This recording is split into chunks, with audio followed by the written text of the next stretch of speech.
Welcome to Halitics. I'm Hal Ginsberg, and I'm a little bit tardy this morning. Sorry, I'm doing a lot of tech stuff beforehand, and that's on me. I should have done it last night, but hopefully there'll be some improvement that you'll notice with the audio quality. I've been struggling with getting really good sound, and as a radio guy, I am really cognizant of how good the audio is, the audio quality. And I've been a little bit disappointed, listening a little bit of echo.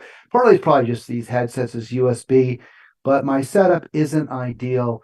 And even now, it's still not exactly the way I want it. I'm going through the Zoom processor, and you can make it sound really good through Zoom, but unfortunately, the best audio controls, the fine tuning that you can use to make Zoom sound almost radio quality, almost pristine, doesn't work with the Linux software package that I use. It does an awful lot with Linux. I thought you had a complete, you had full usage. You had full all the features, a full featured package with Linux. It turns out that you can't get the best sound without the compression through Linux. And I'm debating whether I want to go put a Windows operating system on my laptop or just live with this. I'm going to listen to how it sounds.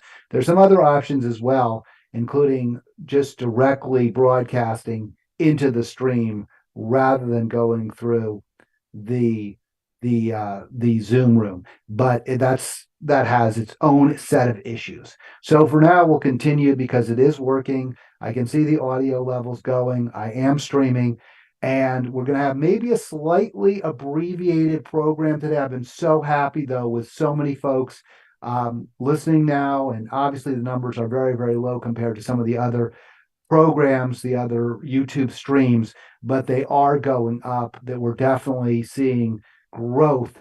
And that growth is going to continue, especially when you help share, but especially when we get that audio, the quality just where I want it.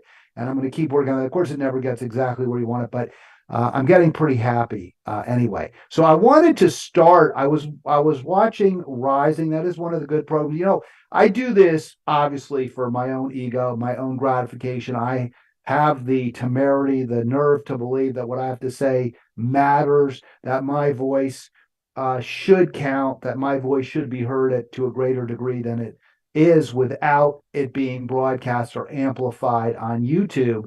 And so that's why I do this. Obviously, there's an arrogance there. I don't deny it.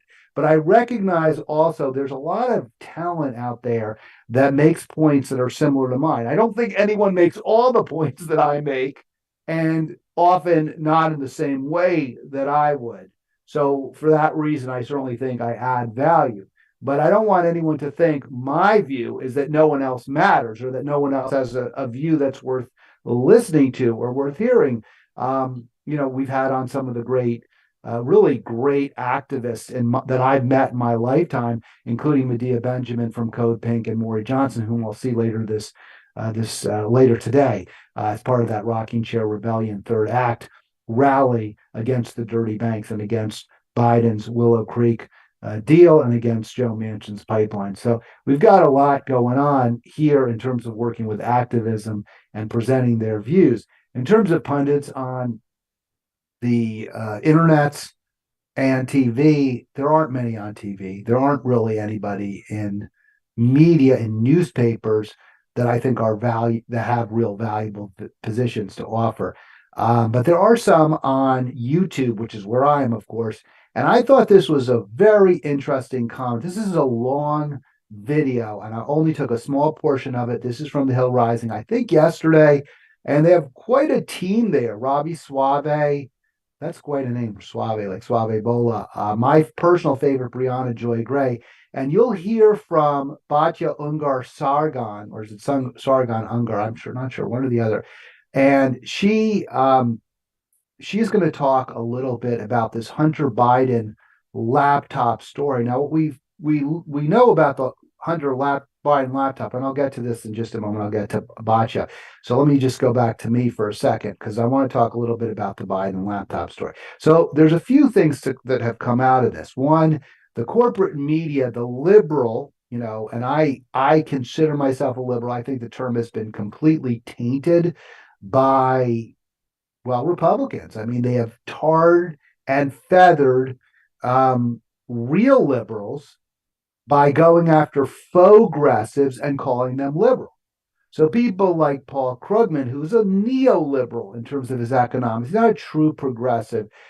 In terms of the editorial pages of the New York Times and the Washington Post, which are very woke when it comes to identity politics, but are not on the side of poor, struggling working people, are not for unions, especially the Post. The Times does pay lip service on occasion to equality, but when it comes right down to it, they support the same old neo-lib, neocon, warmonger corporatists like the Hillary Clintons and the Joe Bidens, and never the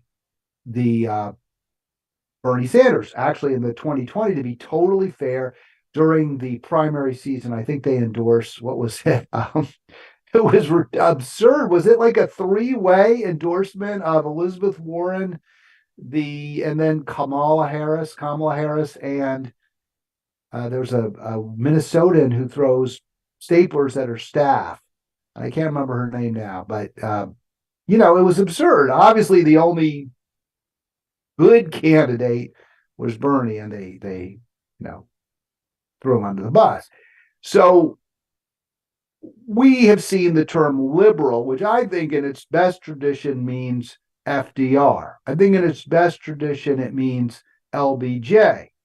We have seen that term polluted to where it's beyond redemption, in my opinion. So the liberal class in the New York Times, their pundits, they have no little or no value. But the folks on the Hill Rising, Jimmy Dore, some others, they have some real value. They're bringing new ideas to the table. They're confronting truth to power on occasion. Katie Halper does that. So I don't want anyone to think that I'm the only one, that I believe I'm the only one you should be listening to, should be, considering my views. And you should certainly, as Randy Rhodes, and she's disappointed me because she is an Any Blue Will Do host, pundit, check up, obviously. And if I'm wrong, correct me. I want to, I don't like being corrected, but in the end, I want to be corrected. So I do want to get back to this. And this is the Hunter Biden story. And what we know about that laptop, first of all, the liberal media lied to you. They told you there was no evidence. It was really Hunter Biden. They couldn't believe it. It's a made up Republican. It has all the hallmarks of Republican disinformation campaign. When in fact, it is Hunter Biden's laptop. And now he's suing the repair guy who released it to the, I guess it was, I'm not sure who he released it to, but to some kind of conservative outlet. Maybe it was Fox. I'm not sure. Anyway, Biden suing, saying you had no right to release my laptop. Now, the response is, of course, you abandoned it. Who knows what the truth is there? I'm not going to get into whether, there was some sort of unethical behavior by the store owner. Maybe, I don't know. But on the other hand, you leave a laptop that has tremendous value. Obviously, it's Hunter Biden's. My laptop is worth $50. Hunter Biden's laptop's worth, $500,000 to media, only because it was Hunter Biden's laptop, not because it has intrinsic value, but it's value because of what's on it. So you leave it there. What do you expect? Most people are gonna be tempted to release it to the media, and frankly, I'm not really sure why you should release it. What's the doubt? Why shouldn't you? I mean, this is news. We should know what the most powerful people and their children are doing, especially if the child, like Hunter Biden, is trading on his father's name. So I don't see any issue with using the information on the laptop to provide us with critical knowledge of how the government runs. And what we've learned is that Hunter Biden peddled a lot of influence in Ukraine, in China, for benefits that he enjoyed, that his ex-wife enjoyed, and we're not really clear whether any of that money that corporations in Ukraine, like Burisma, the oil and gas concern, or some of the Chinese companies that Hunter Biden spoke to that also paid him money. We don't know whether any of that money got into Joe Biden's hands. Fox and other right-wing outlets are saying there were millions of dollars transacted that exchanged, maybe. apparently more reputable, and when I say reputable, less overtly partisan organizations that seem, at least at first blush, to be more concerned with the truth, are reporting that payouts were more in the nature of the tens of thousands of dollars. Still real money. Not saying the millions didn't happen, but what we've been able to see is from that laptop is that Biden's family got tens of thousands of dollars. We do know he got close to $1 million from Burisma for sitting on their board. This is a drug using guy, somebody who never really made much success out of his life. Did go to Yale Law. I was talking to this. He said, "Hey, who went to Yale Law?" We found out that Ron DeSantis went to Yale Law, and I was asked about that. Do you really think does he believe what he says about immigrants, for example? And I think a lot of these people have zero morality. They're amoral. They'll just say whatever benefits them. And I would say, moreover, American politics creates or certainly exacerbates that tendency in two ways. One, people who run for office tend to not be necessarily those most concerned about the truth. And B, if you want to succeed in politics, then you're going to have to embrace your inner sociopath, your inner con artist. So we see that over and over again. With regard to Hunter Biden, also Yale Law grad and a guy who did not succeed without repeatedly relying on his dad's name. All right, if you want to join me, 240-363-7190, 240-363-7190. So that's kind of what we learned from the laptop, that Hunter Biden, the Biden family did receive payouts, maybe not enormous, maybe not ginormous payouts. Joe Biden is not one of the wealthier senators he's now president. He was not one of the wealthier senators when he was senator.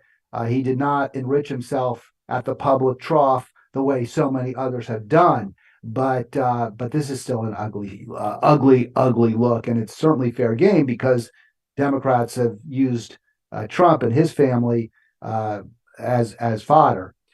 You might argue it's a little different because Joe Biden didn't put Hunter Biden in charge of anything, and I would say that's a great question. Let's look into it. Did he or didn't he? How did that Burisma job really materialize?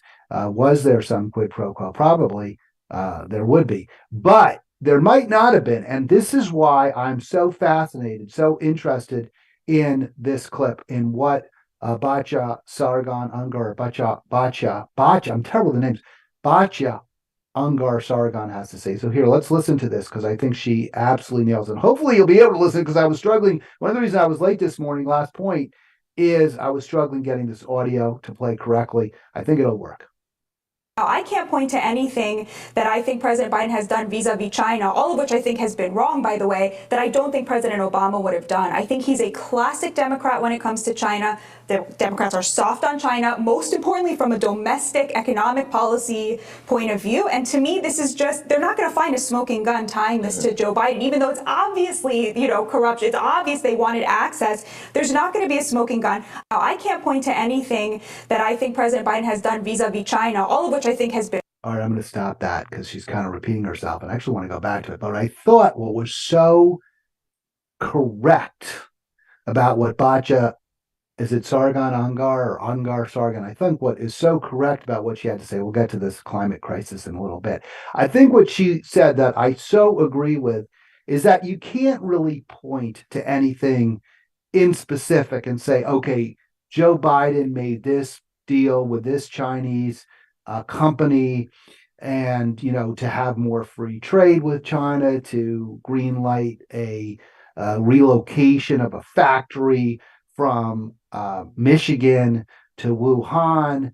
You can't point to that, and the reason you can't is because Joe Biden, like Barack Obama, has always been incredibly pro-China when it comes to economic policy, that he has consistently, Biden and certainly Obama and certainly the Democratic Party has repeatedly green-lighted programs, policies that have sent our once mighty, our once dominant manufacturing base, once the envy of the world, the most dynamic, the most innovative manufacturing in the world, we've sent to China. And we've done that over the past 20 plus years. And this is a dynamic that began with most, well, really began maybe with not NAFTA, maybe even before. I know the pivot to China was really uh, pushed. And I went to a event that one of my former, a Wesleyan grad like myself gave in DC, a guy who was, I think they called it the China Project. And, he made millions by lobbying ultimately for open borders with China. And this has been an absolute disaster for our American working class. It has turned them solidly against the Democratic Party and less solidly in favor of the Republican Party. So Bacha is absolutely right. I want to get back because she makes the point really that we have seen a Democratic Party. Remember when Obama made Max Baucus the ambassador to China? Max Baucus, a complete and utter free trader. Now, you might say a guy from Montana, senator from Montana, is more inclined to be a free trader because free trade is good for the agricultural industry, which is big in Montana, the ranching, especially in eastern Montana. And there's also a lot of wheat there too. So at least you can understand why he would do it. Less manufacturing in Montana that was harmed by the pivot to China, and some benefits from free trade that went to his state. Well, I don't know. Maybe there's some argument there. Either way, he betrayed America's working class, and the the free trade has benefited American big agricultural corporations. As far as clear, it's benefited American agricultural workers, as we've seen, prices fall and our goods dumped overseas. It's far less clear to me that we've seen ag workers benefit from this, but yes, big ag has probably made increased profits. So I guess you can give Max Baucus a kind of a pass for doing what was better for his state. You certainly can't give Obama a pass for putting a total free trader in charge of our embassy in China and pushing ever more aggressively to open up every restraint, to delete or eliminate every restraint of trade between the U.S. and China, because it did so much harm, increased inequality so greatly, and also it's did a disaster to our climate. But which we'll get to in a moment. But here's, or in a few moments. But here's again. Let me see if I can get Boccia, because I do want to have what she has to say again about our working class. This may be I repetitive. can't point to anything that I think President Biden has done vis-a-vis China, all of which I think has been wrong, by the way, that I don't think President Obama would have done. I think he's a classic Democrat when it comes to China. The Democrats are soft on China, most importantly from a domestic economic policy point of view. And to me, this is just, they're not going to find a smoking gun tying this to Joe Biden, even though it's obviously, corruption. It's obvious they wanted access. There's not going to be a smoking. All right, I blew that again because, and I'm sorry about that, because I really want to. There's not going to be a smoking gun because, as she I can't point says, to. and let me see if we can get. Let's see if we can get right there. Biden left it unclaimed for 90 days after service. All right. President Biden's 2016 Very well. children in. There we go. Now we're gonna get. Untying this to Joe Biden, even though it's obviously, corruption. It's obvious they wanted access. There's not going to be a smoking gun. I don't hold it against anybody for wanting to pursue this. These are important questions, but to me, the much bigger question is about how are we thinking about China? How are we dealing with China? How are we thinking about American jobs and the American economy vis-a-vis China? Looking at China as an adversary from a just domestic economic point of view, they're not. So that is so good, right? I mean, she is so spot on. And why aren't we talking about that? Why aren't the media and the liberal media that hates Trump is trying to claim somehow, I don't know, that there's going to be China and Russia are going to team up, that we need to be closer with China, that we've harmed our relationship with China, that China isn't there with us and is teaming up with Trump because they're afraid of the U.S. Because Trump was, somewhat, not nearly enough, somewhat willing to engage in a little bit of an economic battle with China. Now, obviously, we need to we need to own China in the sense we created this monster. And when I say monster, this incredibly wealthy, powerful country, well, not in terms of per capita, but because there's well over 1 billion people there, and it's the largest single economy in the world. It's our only competitor right now for world domination. And it's not, and I don't think we should be dominating the world. There should be lots of small countries, lots of relatively equals in terms of power and influence. But obviously, because of our size and wealth, we're going to have more power. But we enriched and empowered a totalitarian regime, and a regime that is hell bent on supplanting us. And what that regime has done is it's stolen. We gave them our jobs, our manufacturing. We've impoverished our working class. And this is exactly what Bacchus, Arganongar are saying. We shouldn't go to war with them. By the way, if we did have to, now we're in a much worse position too when China's going to go threaten Taiwan, because their military is so much more powerful than it was 30 years ago before we exported our manufacturing prowess to China. So they're so much more powerful. They're a real world threat. They were not in the past. They're a real world threat the way we're a real world threat. And Taiwan is a democracy. Taiwan is, as much as any country, a descendant of the short-lived, corrupt, but still somewhat democratic Chinese nationalist government of the early pre-war 20th pre-Second World War 20th century. And that's, because Hong Kong's gone. If we could nurture Taiwan and we could pressure Beijing to be more open, then maybe we could make things better. But we're not in a position to do any of that, in large part because of what Bacchus is saying there. We have forsaken our working class, our middle class, to make a deal with the devil. It's really two devils. I'm not excusing the United States in any of that. And the question we need to ask ourselves is, who is going to stand up for American workers vis-a-vis China? And who's going to be there to say no more exporting of jobs and no more importing of billions and trillions of dollars of goods and services from this wretched country that is destroying our planet environmentally, that is threatening its neighbors, and that is really, becoming as a force for as much harm in the world as we are.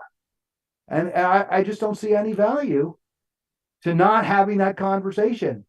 But again, the corporate media, they don't want it because they're profiting. They're the people who pay them, who watch, who provide them with the advertising and those public service announcements you're seeing all the time are making mint off of inexpensive, cheap Chinese labor. The oil and gas companies are making mint off of the filthy diesel container ships that are chewing up our Pacific Ocean as they travel east to, I don't know how, they travel east from China across the international date line. I'm pretty hopeless. I just don't know what we do. I don't know what we do at this point. I got no answers. Botch is right. We got to discuss it, but are we discussing it? No. Are we really having a conversation about the role of China beyond, well, Trump shouldn't have been poking his thumb in the eye of the CCP because now they're teaming up with Russia. All right, let's get to the next story. It's already 11:30. I'm probably not going to go more than another 15 minutes. If you want to join me, though, remember the phone number 240-363-7190. Love to hear from you. 240-363-7190. I do want to hear see if the audio is going well. This is from and let me get the slide up for you in a second, but this is from Eugene Robinson, who sometimes is really good. And this is from the Washington Post. And the news on the climate, while he's good, while Eugene Robinson is good, the news on the climate is awful. That's, by the way, while I'll be downtown with that rocking chair rebellion with my good friend Maury and many others standing there fighting against the dirty banks that are, that are profiting from, that are financing the oil and gas industry and the coal industry. But I want to say one other point about that. Look, we can go into the story, we can do what we do. We can point fingers, but there is a solution, that would make the change, and that is we've got to start taxing. The way you reduce, and I know Republicans, conservatives always say this is absolutely true. The way you reduce something's use is you tax it. You make it more expensive. So if we want to save the planet, then I think it's pretty obvious what we need to do. We need to make the cost of burning fossil fuels much more expensive. There's no other solution. And no one wants to hear it. Just like they don't, you can't talk about China. You can't talk about how Trump really isn't the great Satan, or even if he is, a lot of what he did was right. You can't say that. That's a third rail. Another third rail is a fossil fuels tax. And I remember in this conversation with a friend, and I kept saying to him, well, wouldn't all the problems you described, what would happen if we had a fossil fuels tax? Oh, well, the million different people would be angry. There was never, he could not say, yes, we would burn less carbon. We would burn less gas. We would burn less petroleum. We would burn less coal if we made those commodities more expensive. He couldn't say it because there's such a reluctance, there's such an unwillingness. And this is a progressive, this is a liberal, this is a Democrat, a progressive Democrat. There's just an unwillingness, and I don't understand it. What? Maybe someone let me know. Well, I guess it's because of this idea, well, it'll hurt the working class. It would if we didn't return the money to them. But then and I made that point. He's like, well, but we can't get it anyway because the oil and gas companies won't like it. And they control the government. Yeah, they do. That's right. But that's why the only way we're going to take the government back is if we impoverish them. And how do we do that? We reduce consumption of the products that they sell. So I've been, and look, I'm no latecomer. I've been saying this for 15 years at least. So here's what Eugene Robinson for your Washington Post has to say. If we take bold, coordinated global action now in this decade, we can limit climate change to a tolerable level, which, by the way, I disagree with. It's past any tolerable level. But I think maybe what he's saying is we won't see a mass die-off. But we've already seen, I think they estimate millions are dying or have died so far as a result. I saw an estimate of over 1 million, several million, from climate-related issues, climate-related weather events and the like. Also, drought. So I'm not saying, I guess tolerable is how do we define tolerable? 5% human die-off. We're already in the 6th grade extinction. Human activities are causing the 6th grade extinction. We're seeing a massive die-off of other species. So I don't know what's tolerable, Eugene, but I'm not buying that we can keep it to a tolerable level. What I would say is that there'll still be the planet won't be probably a smoking ash pile. But if we stay on our present course, then heaven help us all. Well, we're actually on our present course. We're not diverting from it at all. So he points out this is the start message of a new report from the IPCC. Now, the IPCC has been consistently a glass half full organization. Their warnings have systematically understated the extent of human activity's impact on the climate. They have not been as they have not stated with the true nature or the true likelihood of a cataclysm in the past. So we should always recognize that whatever they say is likely to be an understatement. And there are reasons they do that. I mean, I think, first of all, the scientists are depressed. I mean, they don't want to, look, who wants to recognize we're living in end times and that we're responsible for them? It's not something you want to think about or acknowledge. So that's part of it. I think they also have this, I believe, mistaken notion that A, we can't handle the truth, and B, if we know the truth, we won't, we'll just throw up our hands and say, forget it. Let's just fiddle while the planet burns. Now, maybe there's truth to that.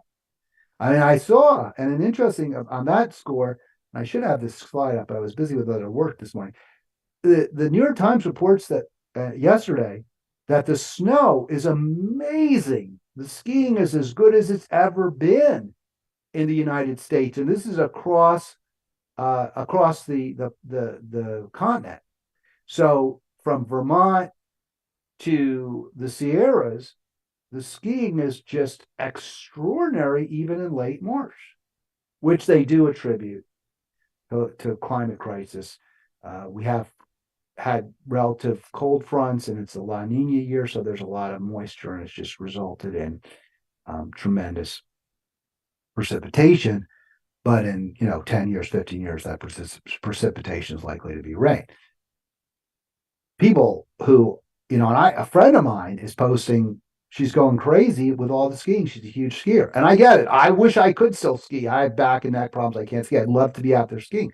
But heck, is that not fiddling while the planet's burning? Is that not, you're taking advantage of a small little place, right? A niche where you can still, where you can get out there and ski. By the way, probably almost certainly burning a lot of fossil fuels to get to wherever you're skiing, whether you're driving or whether you're flying, which is even worse. You're creating more problems. And of course, all the ski lifts and all that rely on a lot of electricity, and the big condos and hotels on the sides of the mountains are all part of the problem, not part of the solution. So obviously we are fiddling while the planet's burning, and that fear is legit. That said, I mean, I'm a big believer in the truth. The truth, no matter how ugly it may be, will set us free. So as Robinson continues, he says, the only good news is that wealthy nations, including the U.S., are taking steps to curb their emissions of CO2 and other greenhouse gases, though we need to do more. I don't know. Are we really taking those steps? I mean, we're fighting a war right now. It's unclear whether that war is being fought. It's being fought by Russia in large part because they want to keep funding. They want to keep selling natural gas to Western Europe. And we're fighting it in part because we want to shut that spigot off, not because we want to stop the consumption of natural gas, of methane gas, but because we want to sell our own methane gas and coal. So I'm not buying that somehow we are actually taking real meaningful steps to curb emissions. I don't buy that at all. I don't think blowing up the Nord Stream pipeline in the Baltic Sea was a step. With all the methane that was released, I don't think that was a positive step towards reducing our greenhouse gases. And then Robinson continues, the bad news is that emissions from China, India, and other developing nations continue to rise. In fact, I think China's on line to create another over 100 coal-burning electric plants. Wow, and we just green-lighted this Willow Creek. Biden just greenlight this carbon bomb. How is there any argument we're doing the right thing? And if you want to point out, and you should, Robinson, that emissions from China and India are continuing to rise, well, that's the flip side of whatever steps we're taking to curb our consumption, because we're sending our manufacturing to Asia. And that, in the end, is worse than manufacturing here because it also because then we have to transport the goods and services across the goods anyway across the ocean. So I don't see anything positive. I'm sorry, I don't see it. If you want to call right now, you got a few minutes. I'm going to go for 5 more minutes. 240-363-7190. And you can tell me what you think you're seeing as positive. Now, I remember one of the things that also I find very disheartening is the deniers continue to deny. I am not seeing any folks who used to be, I see people who were once acknowledging global climate crisis, human caused cataclysm. I've seen them go to the wrong way, but I don't see people that I know. Yeah, maybe you're right, Hal. Maybe this is a bad thing. Maybe we should do something. Maybe I was wrong. I don't see it. I don't see the backers of the Ukraine war saying this is really bad for the environment. We got to do something about it. I don't see that. So all of that makes me exceedingly distraught, depressed, unhappy. And it should make you feel the same way. The problem is despair an option? I mean, the one solution, the one real world solution is a carbon tax, a fossil fuels tax, a greenhouse gas tax. The only real solution. And that's a third rail. We can't even talk about it. We can't even discuss it. So I don't, I don't see a point here. Well, I mean, you got to do something. So Robinson points out bad news is that it keeps rising, and some of that's blocked off. The worst news, though, is the world will likely bypass what scientists see as a crucial benchmark, a rise in global average temps of 1.5 degrees Celsius. I think we're at like 1.2, something like that. I think we've seen a climate change caused human anthropogenic climate crisis caused rise in average temperatures globally by over 1%, maybe one or over 1 degree Celsius, maybe 1.2 degrees. So we're very close. We're going to likely see that by the first half of the 2030s. So that's what? 10 years. 10 years away. I don't know how we avoid that. I think we're already at a point where the GHG in the atmosphere are at that level. So, I mean, I don't know what to tell you. My response to our friend Eugene Robinson was because he doesn't give solutions, right? He really doesn't. This you can go read the column. I suggest you do. He doesn't really provide the solutions. I will say this: the Washington Post, for which you write and of which you are an editor, has consistently promoted the wrong actions when it comes to reducing our consumption and our fossil fuels and the greenhouse gas emissions that have resulted. You have a newspaper there that has consistently championed quote free unquote trade. You have a newspaper that has consistently championed neocon quote solutions unquote like war on Iraq, like war in Ukraine, that are incredibly devastating for the environment. You have a newspaper that has consistently stood against any kind of progressive populism that would bring jobs back, that would reduce wealth and income inequality, which is an enormous driver. Because poor, struggling, working people right now are on the edge.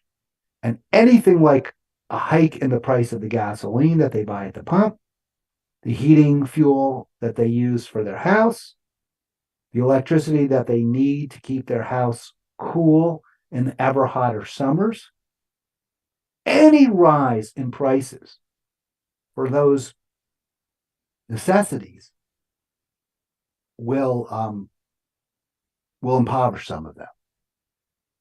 So they're easy fodder, and understandably so, for the fossil fuel industry's arguments that we can't raise prices, we can't, you can't make it harder for us to drill, you can't do this, you can't do that, because all of that will make the price of gasoline, of heating oil, of coal more expensive. Now, of course, if we eliminated or greatly reduced wealth and income inequality, and we guaranteed everyone a decent quality of life, and we also said, hey, you're not going to get that rich no matter what you do, then the benefits of cheap energy for any one person are greatly reduced because you're going to live pretty much the same regardless. Washington Post is an enemy of progressive taxation, of a very tight safety net, of Medicare for all. So while I agree with, and I salute Eugene Robinson for telling us what we're doing to the environment, how we're burning up our own mother as I speak, unfortunately, he's not willing to poke a thumb in the eye, and really, who can blame him, of his employer. And that's what we really have to figure out. How, I'm always open for solutions. 240-363-7190, but you'll have to call in tomorrow. Thanks for watching, and don't forget to like and subscribe. Like my videos and subscribe to the Halitics.